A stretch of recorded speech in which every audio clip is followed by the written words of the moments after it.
Ato pa sa usa ka gilingig kayo nga TTS si Sam Harris.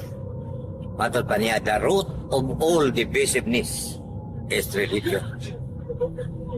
Ang gamot no, inungdan sa kanan natong pagkapahit-pahit, mao ang religion. Pero before ko mupadayon sa unahan, nasa ko'y ipasabot may tungod na ning gitawag og religion. Ang word nga religion ko, iano-iano lang na sa uban pagsabot. Ang relihiyon nato din katagaran sa Asia, gitawag kita Christianism. Pero may nga nagaling kag Mormon, may nga nagaling kag San Cristo, Catholic Church, they belong to one religion called Christianism. Ang religion yun nga lain, mga kanang Islam, Judaism, Hinduism, Confucianism. Pero bisan pa, di ko maghisgot sa lain nga nagkong religion, din hilang sa Christianism. Nganong nga nakabuwag-buwag mong kita, nganong naigo mantaan ang giingon ni Sam Harris, na the root of all divisiveness is religion. Akong kutloon ang usa ka giingon ni Thomas Paine, na every national church or religion has established itself by pretending some special mission from God.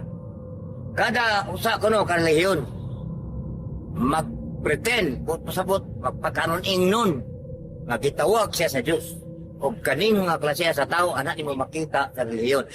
Labi na aning gitawag og mga Protestant, kanilang Kibuloy, kaning ilang ni Soriano, nya maghimo-himo og istorya. At there was a time na nasakit ko. Pahit kaya akong kahintang. Habit na akong mamatay.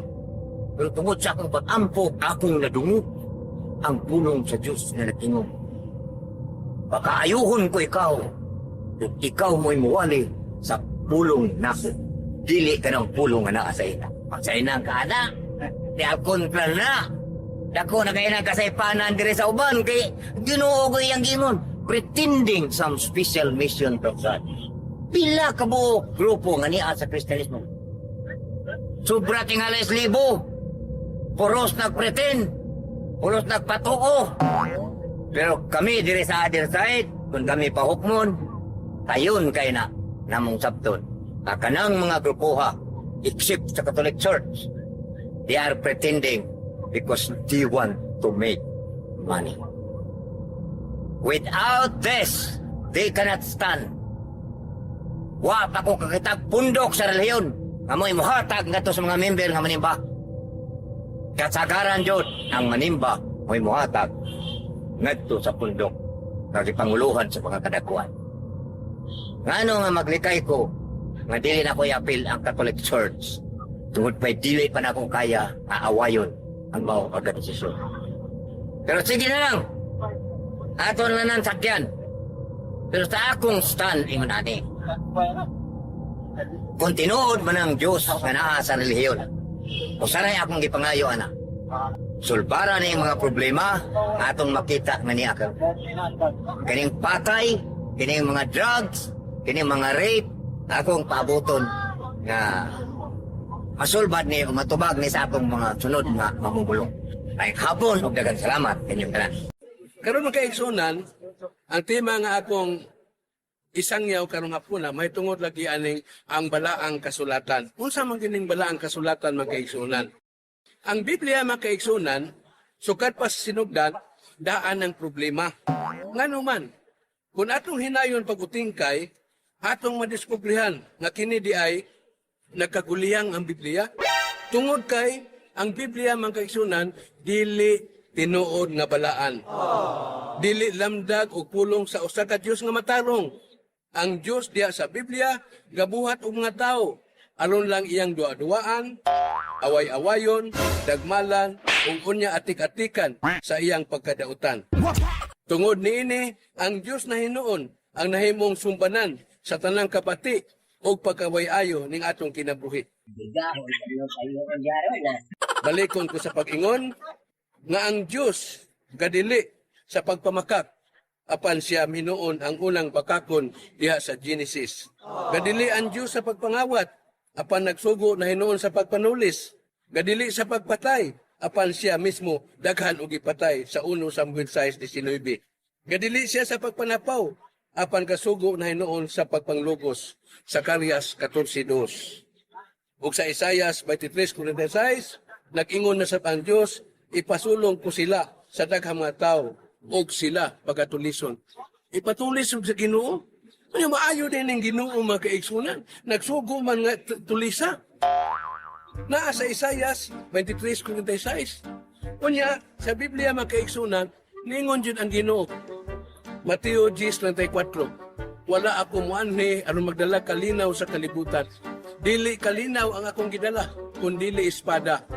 Magbangi ang amahan ug ang anak, ang inahan ug ang anak niyang babae magbangi. Ug ang ugangan ug ang iyang mga ginikanan magbangi mga kaigsunan. Sa tud pa ang Ginoo dili ni gusto kalinaw. Gusto din siya kagubot. Kaya nga naman mga kaigsunan, gusto man yung Ginoo kagubot. Sa Lucas 19:27, niingon na sa ang Ginoo, nan may tungod sa ako makaaway, nga dili gusto nga ako maghari kanila, dada sila sa akong atubangan o pamatyan ninyo. Muna sugos Ginoo, kanya maayo lang gyapon ng Ginoo. Gusto man kayo nag-Ginoo kanang death sentence. Patay gituyos Ginoo. Kano man makaigsoon, gusto man gito sa patay makaigsunan. Kay lagi sa Biblia makaigsunan, ang Ginoo na anad dagyog pamatay makaigsunan. Utso naman eh! Suma atong lunok, pilar may kataw ang nabuhi. Wow, ragyod kataw. Mauna makaigsunan nga, wagay klaro, niputisin pa to, kay wagay mga laing tao, sila ragyod mga pamilya, o iyang mga anak. Unya, ahay man ang Ginoo na, ingon siya, mamili siya tao. Unya, ang hinungdan ng mga kapaigsunan, nidaghan na sang tao, kaya na sang gigong, gidaghan ng tao. Pagdaghan, nanala sa dautan, yun sa man ito paglimpyo sa Ginoo. Wag yun malimpyo. Ang wow kabuok ni Sanay. Unya to, nidaghan. Pagdaghan na sa buwang, di ito maliwat nga. Pasti ng paitan ng Biblia. Unya, ang sa isultis Ginoo, mga kaigsunan. Naingon sa Isayas 45:19. Ako ang Ginoo, nagsulti sa tinuod, o gusto ang akong gipamahayag. Sa mga kasultis Ginoo, nga gusto ko no iyang gipamahayag. Nga naingon siya, matapos ang langit ug ang yuta, apan ang akong pulong, dili kayo mapakyas. Tinuod ka ni, di ka mapakyas yang pulong. Naingon man siya nga, hala, simbahan ninyo, nag-ingon sa Diyos. Hala, simbahan ninyo ang inyong nga Diyos karon. Ug sa umabot nga panahon, napakyas man lagi ni. Kaya nangutan ako dito sa simbahan sa mga Katoliko. Sa nagsimba mo larawan, brad. So, wow, ang gilarawan na may mong simba. Sayop na ng Biblia di ay. Kaya pasimba ang Diyos. Siya naapo ko diya, naaka ng Ezekiel 20:39. Ningon ang kinuhala, simbahan ninyo ang inyong nga Diyos. Nangutan na sa po dito sa ninyo. Sa nagsimba mo Diyos. Wow, gilarawan na may mong simba. Kung saan na ng Biblia, di na tinuod. Nagsulti ang Ginoo nga, ang tanan ko na niyang gisulti, punos yun, tinuod. Ay, may tinuod ka di man lagi musugot ng Katoliko diya. Di man na musugot sila. Unya, ang Ginoo niingon mga kaigsunan niya, nasubo ang mga kadaghanan nato mga tinuan, nasubo ani mga kaigsunan. Kay ang Ginoo miingon, dakhan sa akong katawhan mga dautan. Sama sila sa langgam nga manlitag. Apan ang buot nilang litagon mao ang mga tao. Isa yun ang kana. Miingon ang Ginoo, daghan dautan sa akong katawhan. Unya, moingon man ni Katoliko nga kami, mga katawhan mi sa Dios. Yung mga dautan mo, brad, sa dili Di mo katawhan sa Dios. Nasukol sa sila, binuang lang imuha. Naan na si Rimersing 5:26. Miingon ang Ginoo, daghang dautan sa akong katawhan. Dinangutan ako kay ingon man Katoliko nga mga dautan sila. Unya karon man kaigsunan kay dili man day sila dautan, mga maayo man sila. Mao ni mga kaigsunan. Ang Ginoo mga kaigsunan, di ginato malalis mga kaigsunan.